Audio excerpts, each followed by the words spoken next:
brother Tony Sangwe na Mhm. ama tun kan ki hen ama kon ama ko le mi amin hoi selani nei tan na ai chu Mhm. e khang dong thoi ki ti album ko na ke kha jam na ke kha lo jam ba ke pon hi chia ko asa ka dinga in ti mai ke yong chu ko wan pe he ya chu he kamu ati kamu bol jeng wa hen ai chi jo wa ko para ko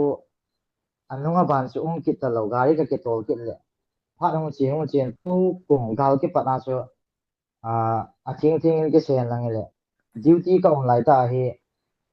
hi chi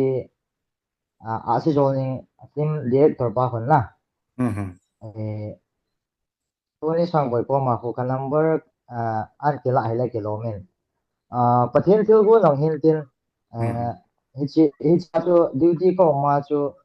ali cho cái experience jong le lo shooting jong bol kha jong kai pon ai le a director pa ta sun ke hi ai ta ki ha kha jong kai pon ngang ki mu khalo ho jong ki kheu khalo ne ta chu in ko len tin phim shooting ding a ku in mo se jing le pi ti se ya in ko hi ham ta ka gel lu jing hin na Mhm. ai wanga chu aman hoi ta se ke le ke yong chen ke la wa chu hi ngai ka mu ti ke le ni cha pa la ho hi chi ko à kan ka mo le pathin lung si na à mi pi mi vet num le